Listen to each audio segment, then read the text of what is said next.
tardes a todas y a todos los presentes. Marcelo ya ha saludado a todas y cada una de las personalidades que nos acompañan.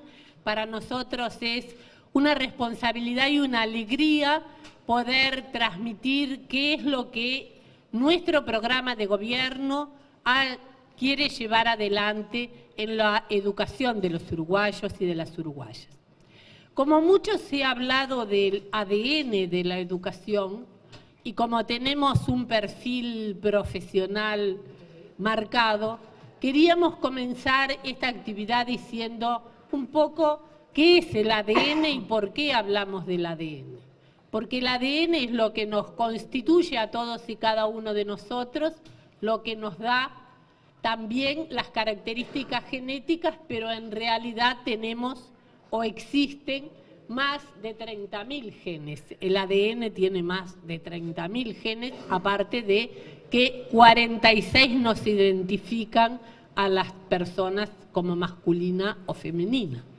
Pero cuando hablamos de ADN, hablamos de información genética, pero queremos decir que en realidad estamos hablando no de que empieza, como decimos vulgarmente, el baile cuando nosotros llegamos, sino de que atrás de todos y atrás de todos los procesos hay una historia, hay un origen que también lo ha dado el ADN, pero también hay una diferenciación de todas las individuos y de todas las etapas históricas. Hay además una epigenética, o sea, una transformación que podríamos decir, viendo a Miguel Bresner, que una cosa es el hardware y la epigenética sería el software de los individuos y también de los procesos sociales. Y acá importan todos, los individuos y los procesos sociales. Y hay, desde la época de Piaget, muy bien diferenciado una psicogenética en la que también tenemos que hacer hincapié cuando hablamos de la educación y cuando hablamos de los procesos sociales. Por lo tanto, cuando hablamos del ADN en la educación, hablamos de transformaciones desde el origen.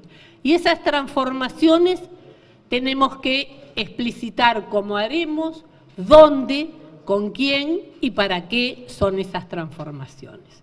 Cuando decimos cómo haremos las transformaciones, no hay duda que estamos hablando de generar nuevos modelos de enseñanza y esos nuevos modelos de enseñanza se basan en las situaciones y en el contexto histórico en que vivimos y la historia que tenemos de todos los procesos educativos que el país y la civilización ha llevado adelante. Pero también debemos tener muy en cuenta que últimamente hemos incorporado la neurociencia y nuevas herramientas que contextualizan también algo que podemos decir como que estamos en una etapa, en una era de una revolución digital muy importante. No se trata entonces solo de decir que queremos enseñar contenidos, sino también que nos tenemos que plantear el cómo vamos a enseñar esos contenidos. La transmisión de contenidos parcialmente se puede delegar en la tecnología, parcialmente se puede delegar en la tecnología. Lo que no se puede delegar en la tecnología son lo que el docente y el trabajo del docente va a ser como capacidad de enseñar, de pensar, de generar valores y capacidades en los individuos y también del trabajo individual y colectivo que los docentes realicen. O sea que también en ese cómo nos tenemos que replantear que hay una nueva metodología que importa y que importa mucho. Por lo tanto, debemos entender que necesitamos nuevos modelos de enseñanza y en realidad creemos que no hay excusas para no mejorar la educación. Escuela con Cerebro es un espacio de documentación y debate sobre la neurodidáctica. Se dice en muchos libros que hablan de la neurociencia aplicada a la didáctica. La utilización de estrategias innovadoras en el aula van a convertir a las escuelas en centros directamente vinculados a un mundo real donde los niños les gusta o les encanta poder asistir a esa escuela. Tiene que ser un lugar de felicidad, la escuela, o un lugar de enseñanza para todos los niños y los jóvenes. Conocer desde nuestro punto de vista cómo funciona el cerebro es el que nos abre nuevas vías educativas y posibilita que esas experiencias de enseñanza, aprendizaje sean valoradas, hagan a los chicos felices. El gran potencial que la neuroeducación nos suministra debemos incorporarlo aquí y ahora. El Plan Ceibal ha jugado un papel muy importante en el cambio metodológico. En realidad se apunta mucho a que ya la brecha no es solo una brecha digital, sino también una brecha cerebral entre los jóvenes de hoy en día y los antecesores, entre el nativo digital y los que no lo somos. Las tecnologías de la información condicionan cierto tipo de sinapsis neuronales que se manifiestan en manera diferente para procesar la información, para relacionarse las personas y también para aprender o incorporar conocimiento. Por lo cual, el cambio metodológico puede enriquecerse y beneficiarse con el uso de la tecnología de la información en el aula, y en eso, en realidad, el país ha avanzado sustantivamente. Pero en realidad, nada sustituye el docente y los cuerpos docentes como clave de ese aprendizaje basado en proyectos. Muchas de estas innovaciones han sido incorporadas por docentes y equipos pedagógicos, a pesar de que el sistema actual no las apoya lo suficiente en horas de trabajo, en tiempo lectivo, en organización de la malla curricular. Creemos que apoyar estas innovaciones es un compromiso que este gobierno está dispuesto a hacer y que incorporaremos la metodología de trabajo futura. El docente y los cuerpos docentes son la clave para transformar, para trabajar en la educación del presente y del futuro.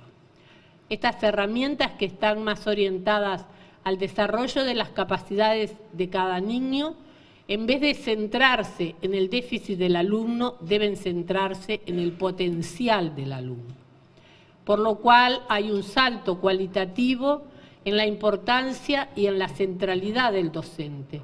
Un buen docente no es el que conoce solo su asignatura, es el que conoce sobre todo la capacidad del alumno y lo logra dotar de herramientas apropiadas para que acelere el camino hacia el conocimiento.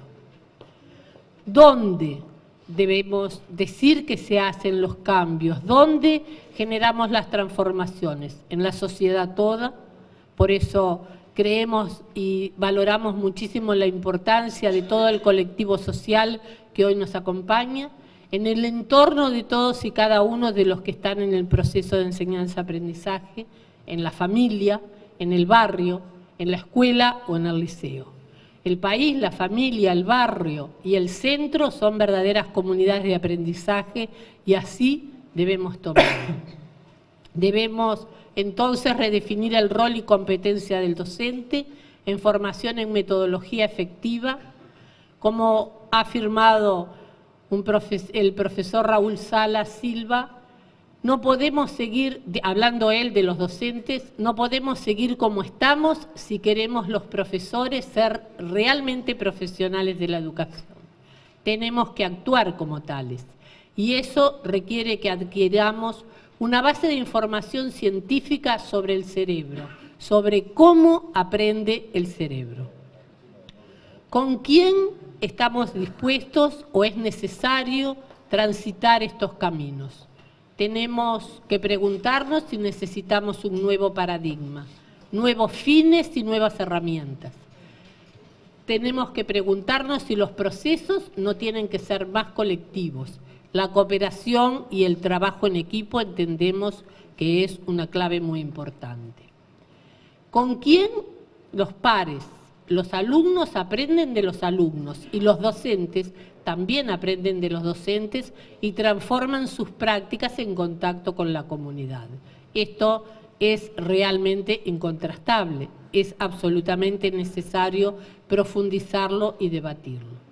Y también un aliado fundamental y una parte sustantiva en la comunidad de aprendizaje lo constituye la familia, por lo cual es un punto muy importante en el que debemos trabajar. ¿Por qué o para qué debemos encarar este proceso? Porque el futuro de la sociedad reside en la mente humana. Si es verdad que la ciudadanía no se construye apenas con educación, también es verdad que sin ella no se construye ciudadanía. Es un gran desafío para la izquierda la excelencia inclusiva de todos y cada uno de los ciudadanos en el trayecto educativo, y es también un gran desafío la obligatoriedad de la educación media.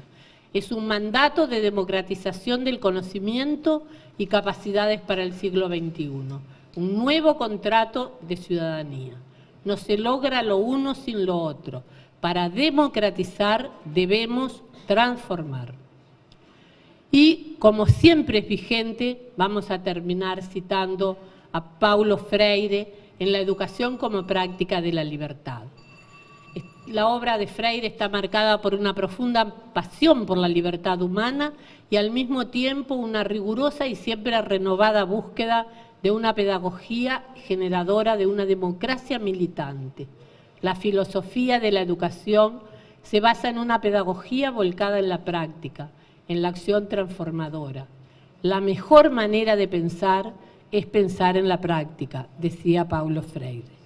Por lo tanto, para continuar pensando en esa práctica, nosotros estamos trabajando conjuntamente con todas las autoridades de la educación, que ahora cada una de ellas va a decir su proyecto para el quinquenio, en el llamado al Congreso Nacional de Educación, que haremos en el próximo, en el mes de octubre, el 15 de octubre más concretamente, en la Comisión Coordinadora de la Enseñanza Pública, a la cual están invitados todos los gremios de la educación, y sería también muy importante contar con todos los gremios estudiantiles para plantearnos hacia el año 2016 un nuevo congreso que nos dé la oportunidad a todos de trabajar sobre esas interrogantes.